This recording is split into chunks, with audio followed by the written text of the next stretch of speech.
एक बड़ी पुरानी कहावत है, कहते हैं चोर चोरी से जाए पर हेरा फेरी से न जाए। ऐसा ही कुछ हो रहा है क्या? आईएमएफ ने की पाकिस्तान की इंटरनेशनल बेइज्जती और वित्त मंत्री को माफ़ी मांगना पड़ा है। जानेंगे क्या है मामला। तो वहीं दूसरी तरफ पाकिस्तान ने चाइना को एक बड़ा झटका दे दिया है। क्या आईएमएफ के चक्कर में दगा दे गया है?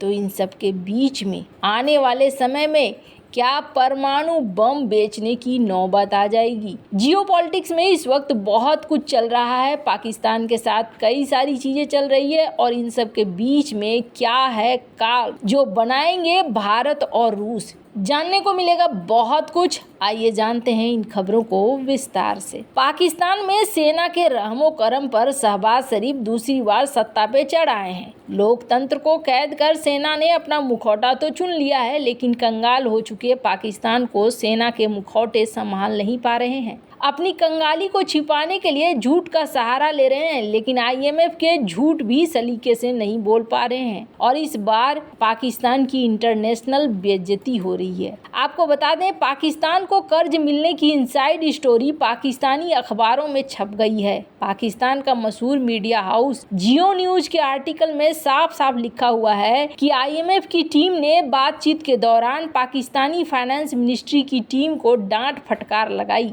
आपको बता दें, इस्लामाबाद में एक विदेशी टीम ने पाकिस्तान की सरकार को कितना बेइज्जत किया, ये इसका दूसरा सबूत भी सीमा पार से आया है। पाकिस्तान के द न्यूज इंटरनेशनल में छपे आर्टिकल में कहा गया कि आईएमएफ ने पाकिस्तान के वित्त मंत्रालय को टारगेट पूरा करने के लिए दावे पर फटकार लगाई। पाकिस्तानी एक्सपर्ट आलिया शाह ने कहा कि आईएमएफ के मिशन चीफ नेथन पॉर्टर ने कहा कि ये आपने क्या किया है। उन्होंने नाखुशी जताई पाकिस्तान की फाइनेंस टीम पर कि आपने हमसे पूछे बगैर ये हैंड आउट कैसे जारी कर दिया। वो हैंड आउट क्या था? क्या आप सोच सकते हैं कि पाकिस्तान की फाइनेंस मिनिस्ट्री की तरफ से उनसे बातचीत से पहले ही हैंड आउट जारी कर दिया गया, जिसमें कहा गया कि तमाम टारगेट पूरे कर लिए गए हैं। पाकिस्तान को फटकार क्यों लगी, ये भी समझ लेते हैं। आईएमएफ की टीम ने बातचीत के पहले सत्र में पाकिस्तानी वित्त मंत्रालय की टीम से पूछताछ की। वहां पाकिस्तान को समझ नहीं आ रहा था कि कैसे जवाब दिया जाए। पाकिस्तान के नए वित्त मंत्री औरंगजेब ने मामले को संभालने की कोशिश की और माफी मांगते हुए कहा कि भविष्य में दोबारा ऐसी गलती नहीं होगी। असल में पाकिस्तान ने आईएमएफ से बातचीत से ठीक एक दिन पहले बकायदा प्रेस रिलीज कर जारी किया था, जिसमें दावा किया गया था कि इस्लामाबाद ने आईएमएफ के सभी लक्ष्यों को पूरा कर लिया है। इसमें लिखा गया था कि आईएमएफ से नई मदद मिलने से पहले हमने सभी संरचनात्मक मानक और अन्य लक्ष्यों को पूरा कर लिया है। कुल मिलाकर जोर शोर से पाकिस्तान को कंगाली से बाहर निकालने का ढोल पीटा गया, जो आईएमएफ को पसंद नहीं आया। आपको बता दें, आईएमएफ की टीम 18 मार्च तक पाकिस्तान में रहेगी। ये टीम जो भी शर्तें रखेगी, इस्लामाबाद को हंसते हंसते शर्त माननी होगी और इसी के आधार पर पाकिस्तान को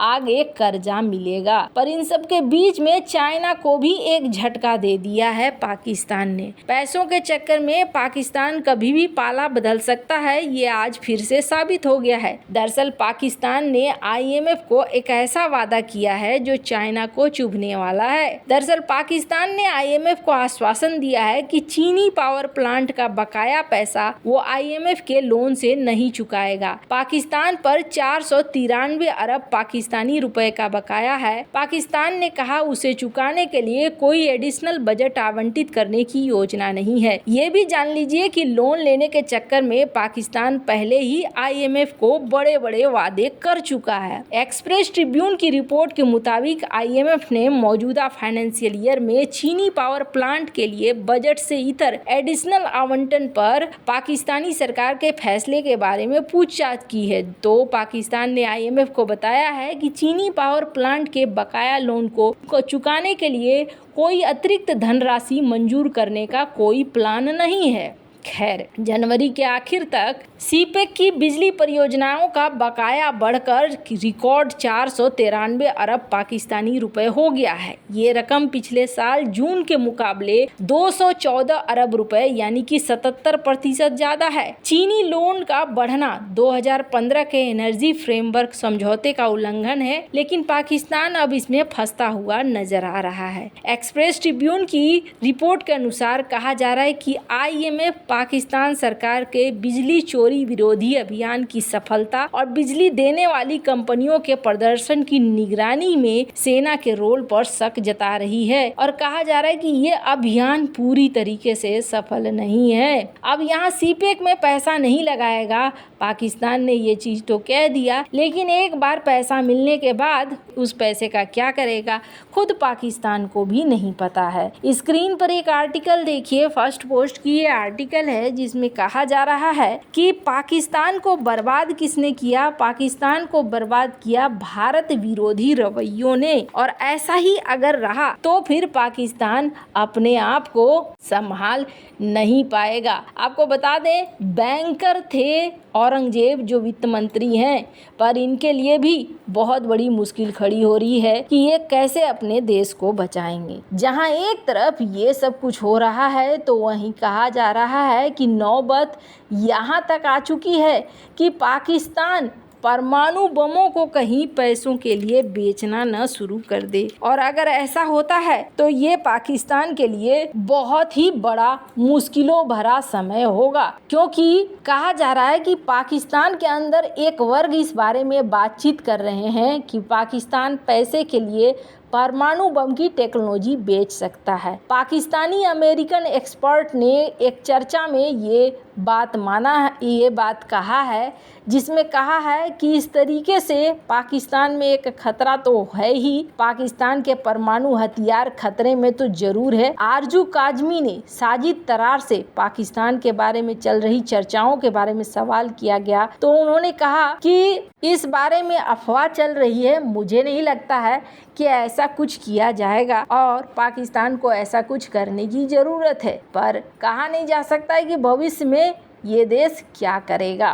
खैर, जहां एक तरफ ये सब कुछ हो रहा है तो वहीं पाकिस्तान और चाइना के लिए एक सबसे बड़ी टेंशन लेकर आ रहे हैं भारत और रूस। हालांकि चाइना कभी नहीं चाहेगा कि रूस भारत को इस सेक्टर में मदद करे। भारत बनाना चाहता है ऐसे गोला बारूद जो कि कनेस्टर बेस्ड हो, यानी कि जिन्हें कहीं से भी फायर करना आसान हो। ये एक ऐसे रूप में हो जैसे कि ट्रक के अंदर माउंटेड है और फिर इन्हें फायर किया जाए। Canister launched anti armour munitions काम ये सिस्टम बनाना चाह रही है भारतीय आर्मी, और इस मामले में मदद कौन कर रहा है तो आपको बता दें, रशियन मिलिट्री एक्सपर्ट दिमित्री कोर्नेव ने ये प्रपोज किया है कि इस तरीके के सिस्टम भारत को भेज सकता है रूस, और न सिर्फ उतना बल्कि जॉइंट प्रोडक्शन का रूट भी बन सकता है